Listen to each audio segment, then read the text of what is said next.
मैं दुनिया भर में आप सभी महिलाओं को ये बात जरूर बताना चाहता हूँ कि रागी आप महिलाओं के खाने के लिए सबसे बेहतरीन अनाज है। अगर आप 7-8 दिनों तक ये करते हैं तो शरीर से बहुत सारा विषैलापन बाहर निकल जाएगा। आप देखेंगे कि इससे आपकी काम करने की क्षमता में एक जबरदस्त अंतर आएगा। तो शहद के सिस्टम पर अलग अलग असर होते हैं। अगर इसका यूं ही सेवन किया जाए तो इसका एक तरह का असर होता है। अगर इसे ठंडे पानी के साथ लिया जाए तो इसका अलग असर होता है। अगर इसका सेवन गर्म पानी के साथ करें तो इसका अलग तरह का असर होता है। यहां हम इसका सेवन गर्म पानी के साथ करना चाहते हैं क्योंकि हम चाहते हैं कि सिस्टम खुल जाए। अगर आप सिर्फ सेहत बनाना चाहते हैं, जैसे अगर कोई एनीमिक महसूस कर रहा है, एनीमिया का मतलब है एक स्तर पर खून में लोहा कम हो गया है, मतलब आपकी ताकत कम हो गई है, ठीक है, आपके शरीर की मजबूती कम हो गई है, आप थकावट महसूस करेंगे बिना किसी कारण के थकावट, क्योंकि जब जरूरी लोहा नहीं होता है तो शरीर के हिस्सों तक ऑक्सीजन ले जाने की आपकी क्षमता कम होती है। इसका मतलब है कि आपका शरीर, आपका दिल, आपका मस्तिष्क सब कुछ कम स्तर पर काम करेगा क्योंकि आपके पास पर्याप्त ऑक्सीजन नहीं है। तो इसे ठीक करने के लिए एक आसान चीज ये है कि आप रोजाना गर्म पानी में थोड़ा सा शहद मिलाकर पिएं और आप देखेंगे कि धीरे धीरे आपकी आरबीसी की मात्रा बढ़ जाएगी। अगर खून में ऑक्सीजन ज्यादा है तो अचानक आपको ऊर्जा का विस्फोट महसूस होगा। अचानक सब कुछ सक्रिय है, शरीर की पुनर्जीवन प्रणाली बेहतर है, मृत कोशिकाएं जल्दी जल्दी बदल रही हैं। शरीर में आप जो आलस महसूस करते हैं वो काफी कम है, मन में आप जो आलस महसूस करते हैं वो काफी कम है। तो शहद का सेवन रक्त संचार प्रणाली में एक तरह का संतुलन लाएगा, जो योगाभ्यास करने वालों के लिए बहुत ज्यादा जरूरी है, क्योंकि आप कुछ तरीकों से शरीर को सीमाओं से आगे धकेल रहे हैं।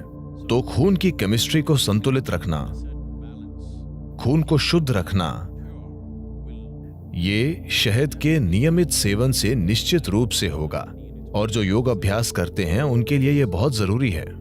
और हल्दी से भी ऐसी ही चीजें होती हैं। ये खून को शुद्ध करती है और ये आपकी ऊर्जा में हल्की पारदर्शिता लाती है। हल्दी एक ऐसा पदार्थ है जो न केवल शरीर पर काम करता है, ये ऊर्जा प्रणाली पर भी काम करता है, और शहद भी ऐसा ही है। इसका प्रभाव आपकी ऊर्जा प्रणाली पर भी पड़ता है। शहद आपको अधिक जीवंत बनाता है। हल्दी एक तरह से आपको शांत करती है और आपको सहज रखती है।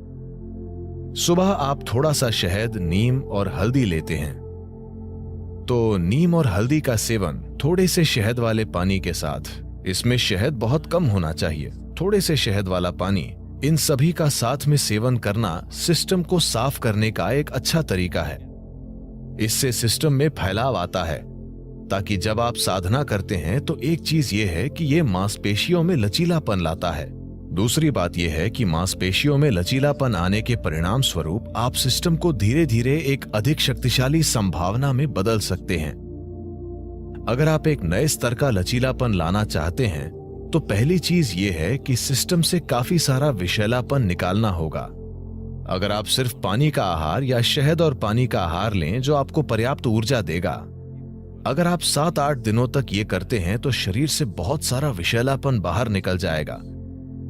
अगर आप ऐसा करते हैं तो आप पाएंगे कि अचानक आपका शरीर कहीं ज्यादा लचीला हो गया है।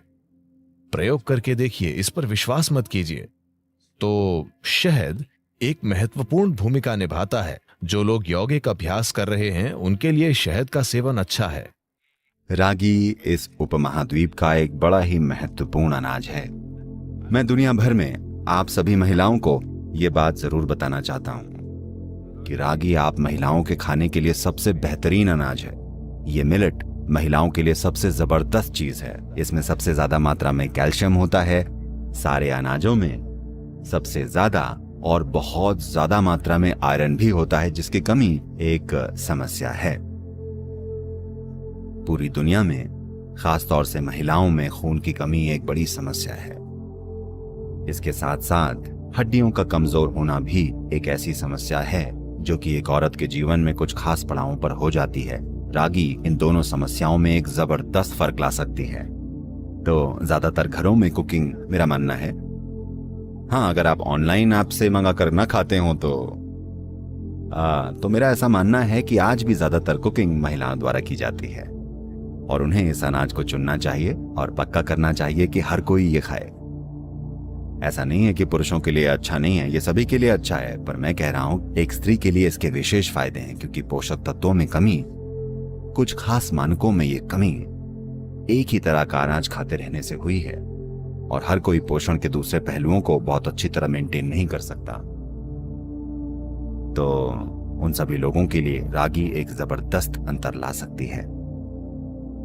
आज भारत में भारत सरकार ये नया शब्द लेकर आई है, जो कि एक बहुत बढ़िया चीज है। ये एक पारंपरिक शब्द रहा है, पर इसे वापस इस्तेमाल में लाया जा रहा है। इसे श्री अन्न कहा जाता है और यहाँ ईशा योग केंद्र में हफ्ते में कम से कम 5 दिन हर कोई मिलेट खाता है और हम लोकल किसानों और किसान उत्पादक समूहों को मिलेट की खेती करने के लिए प्रोत्साहित भी कर रहे हैं।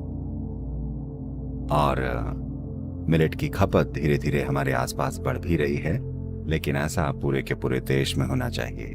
एक स्वस्थ आबादी और स्वस्थ मानवता बनाने के लिए ऐसा सारी दुनिया में होना चाहिए। जो कुछ भी आप अपने जीवन में करना चाहते हैं उसे लेकर आप में कितनी स्पष्टता है, इसी से सब तय होता है। हमेशा ऐसा होता है, हाँ या ना? अगर आप में स्पष्टता नहीं है तो आप आत्मविश्वास से इसकी भरपाई करने की कोशिश करेंगे। आत्मविश्वास स्पष्टता का एक बहुत ही खराब विकल्प है। अगर आप कुछ भी सफलतापूर्वक करना चाहते हैं तो आप में स्पष्टता होनी चाहिए, है ना? अगर स्पष्टता लानी है तो सबसे महत्वपूर्ण चीज है आपकी रीढ़ को एक निश्चित अवस्था में होना चाहिए, क्योंकि आपका बोध बड़े पैमाने पर वहीं से तय होता है। देखिए, रीढ़ केवल एक भौतिक पदार्थ नहीं है, इसके द्वारा सूचनाएं भेजी जाती हैं। यह एक गहरा संचार नेटवर्क है। अगर आप इसे खो देते हैं या अगर ये असंवेदनशील हो जाती है तो आप नहीं जानते आप क्या खो रहे हैं। आप कुछ ऐसा खो रहे हैं जो अद्भुत है। तो ये सिर्फ शरीर का एक हिस्सा नहीं है, ये हमारे सिस्टम में होने वाले संचार का आधार है ना? मेरुदंड यानी रीढ़ अकेली वस्तु नहीं है, ये कई चीजों का जटिल मेल है। हर रोज इसे तानना जरूरी है। अगर ये खुद में घुस जाए तो रीढ़ की संचार क्षमता आमतौर पर खो जाती है। तो उकड़ू बैठना सबसे अच्छा है। अगर आप अपने पंजों को एक साथ रखकर बैठ सकते हैं। आप में से ज्यादातर ऐसा नहीं कर सकते, फिलहाल बहुत कम लोग कर पाएंगे। हम बहुत ज्यादा ऊर्जा नहीं चाहते। तो अगली सबसे अच्छी चीज है कि आप अपने पैरों को कंधों की सीध में रखें, उतनी ही दूरी पर जितनी आपके कंधों की चौड़ाई है। आप 21 बार कर सकते हैं। 21 करने के लिए एक अच्छी संख्या है। अगर आप उतना नहीं कर सकते तो 7 से शुरू कीजिए, धीरे धीरे। हर 2 दिनों पर अगर आप 1 बढ़ाते हैं तो लगभग 40 दिनों में आप 21 पर पहुंच जाएंगे, जो एक अच्छी संख्या है। आप देखेंगे कि इससे आपकी काम करने की क्षमता में एक जबरदस्त अंतर आएगा। अगर आपकी बुद्धिमानी, आपकी बुद्धि की तीव्रता को मापने का कोई तरीका हो तो आप अंतर आता हुआ देख पाएंगे।